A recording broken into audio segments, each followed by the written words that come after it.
Grüß from Divišov in the Czech Republic. Welcome to Classical Cake, the podcast where we discuss topics relating to Viennese classical music and Austrian culture while enjoying one of Vienna's delicious cakes. I'm your host, Daniel Adam Maltz. Today we're talking about modern fortepiano copies with my guests Paul McNulty and Viviana Sofronitzky. Paul creates 18th and 19th century fortepiano copies based on the works of the most respected craftsmen of their eras. Paul is one of the foremost fortepiano builders, and his instruments have appeared in numerous recordings and on the world's major concert stages. Viviana Sofronitzky is a forte pianist who has advocated for historical performance practice in concerts all around the world. Paul, Viviana, thank you for joining me. Thank you. Thank you. While we typically enjoy a cake from Vienna, my journey today brings me to the small Czech village of Divišov, where Paul has his workshop. Divišov is about 40 kilometers outside of Prague, so we will be enjoying one of Prague's famous honey cakes, Miedovník. This is a multi-layer honey and nut cake filled with a buttercream, not unlike dulce de leche. So, let's dig in. Paul, I read an article where you said you started late working with wood, building a bed at 25. Age 25, yeah. I had earlier somewhere apprenticed with a cabinet maker in Baltimore, making, sort of plywood and laminate, sort of plastic laminate things. A very ugly work, but at least some exposure to tools and some inkling that maybe this was where my interest lay. But in having graduated from piano tuning school, which is another story, I found myself in the employ of a fortepiano builder in Boston, and I had told him that I would work for $1 an hour, knowing that he couldn't refuse, and he didn't. So I spent a year in that circumstance, which was at least, what's the word? It was a period of great enthusiasm for this kind of music, early music in the 70s in Boston and stuff like this, and my own enthusiastic introduction to this whole to the piano history and the field of work. My exposure to some of these principles were, for example, by ordering a lute in 1980 from a respected lute builder. And he spoke of never using sandpaper, but scraping everything to final finish. And then only using, it's a kind of reed which grows by the pond. It's a dragon skin. And this was used as an abrasive. 17th century. And that was his whole thing. He was big on process and historical sort of method. And it so happened, so I just took it as gospel that if I ever made an instrument, I couldn't use sandpaper. You pick up a few precepts, somehow, not exactly anticipating making fortepianos for a living, but I was a lute player. I mean, what did I know? But I didn't forget about it. And those things were indeed more or less in practice in the place where I apprenticed, the fortepiano builder in Boston, Robert Smith. But when I left and finally found myself, by a long circuitous route, making fortepianos, and while I waited in Amsterdam for my wood to dry, so I read a book from cover to cover many, many times called Understanding Wood. And in it, all the process, the description and the function of blades and their cutting geometry just all sort of got in my head. And I found myself able, in fact, to build instruments without using sandpaper and to develop a way to scrape wood to a fine finish and hand-planed surfaces and stuff like that. That has put me in good stead to make similar appearing types of instruments which are recognizable in their fine details to a builder of the time. That's my wish. One of the things I'm really impressed about your work is your dedication to material and research and being authentic. It is insofar as I understand it to be.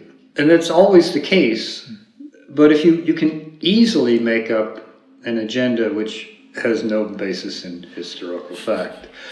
And that was the only way to get by until, for example, in the year 2000, I opened a 5-octave Walther in my workshop here. And there then discovered what are the thicknesses in the soundboard and the thicknesses, the profile of the ribs and all this stuff. and the selection of wood involved in the ribs, which are early growth and wide grain and stuff like this. And those particulars are only available to the restorer or in the circumstance where the instrument is taken apart. And the sad fact of history is that the instrument drawn in 1979, a Walter piano in Nuremberg, had some of its details put down, but not one iota of data on the thickness of the soundboard. And then years and years and years and years pass. Another Walter was opened in 1985 in Amsterdam, and I asked the restorer a year later, "What were the soundboard thicknesses, Michael?" He said, "Normal." So that was my data until the year 2000. Meanwhile, I made 50 to 75 Walters, guessing in the dark. And that is a nightmare for a builder required, 3 months hence to make some kind of sound. And to react to that and try to make another one. Guessing in some other direction, which is fruitless. But now I have the data for Walter, and as it happens, I have similar data of some depth on soundboards of every instrument I make. Beyond that, I can't design. I just literally can only duplicate. One thing I'm particularly interested in is, what is your philosophy when building a copy? Do you try to make exact replicas based on research, or do you make modifications to, for example, suit the sound world expected from modern audiences? No, you cannot design a piano to the architecture. That was Steinway, and it was done once. And the architecture of 1870 is what we hear now.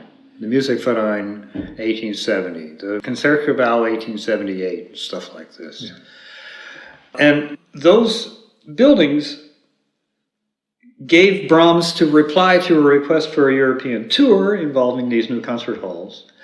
He said, "Just make sure there's an American Steinway if you want me to play in these places." And that distinction is on the basis of architecture, not music. So I'm interested in the pursuit of the sound recognizable to a builder of this instrument, who could walk by without noticing a difference.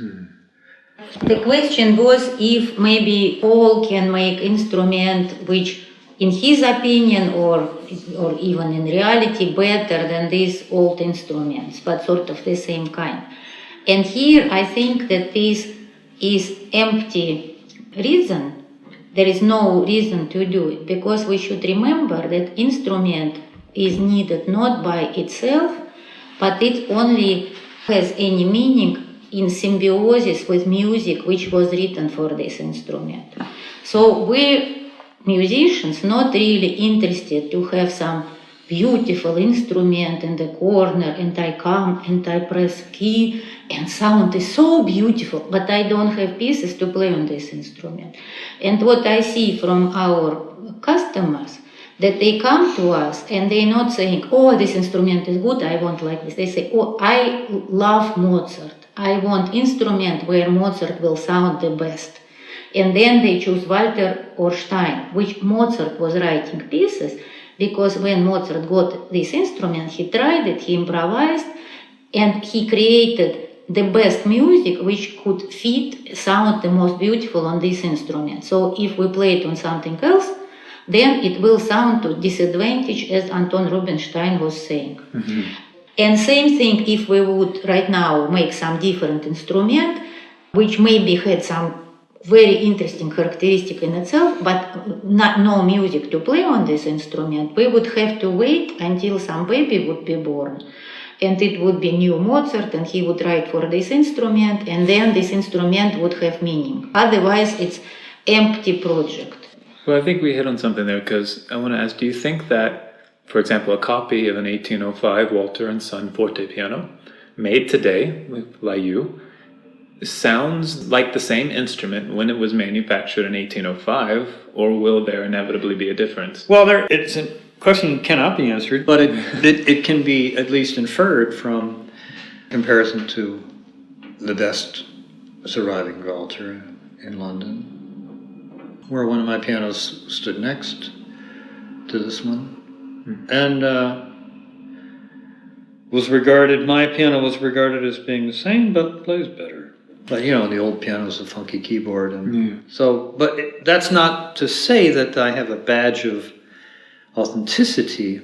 I'm happy about the comparison. The original instrument was not, and even maybe the best in the world with the original leathers and blah, blah, blah, but it was still old.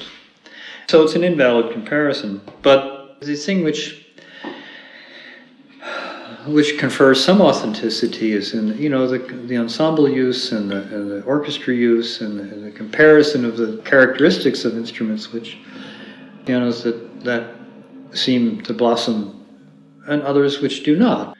But you cannot reassign its origin. You can't do what it isn't there to do.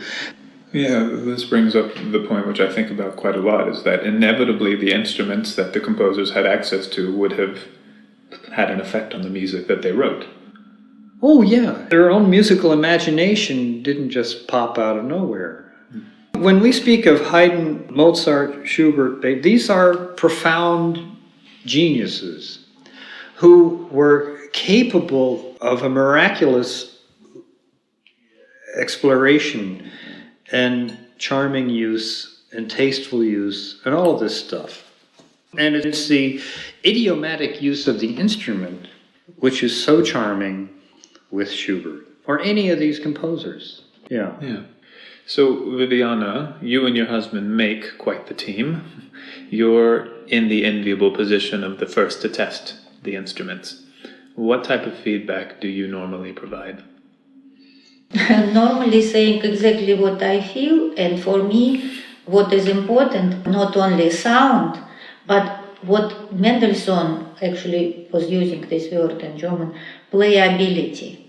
It means that it's not only important how a piano sounds, like if it's sweet sound, dark sound, light sound, silvery, and etc., but also how you as a player can shape the sound and effects and express yourself.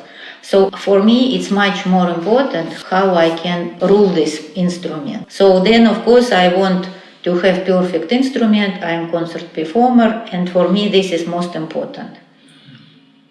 As I'm also well aware, behind the success of men is often a woman. Mm-hmm. The status of my production and effort since the year 2001, when Viviana came, everything sort of tripled. Mm-hmm. And it coincided with the phone ringing and people ordering Pleyel pianos and Boisselot and Streicher and Graf. All of that stuff is new for me since Viviana came.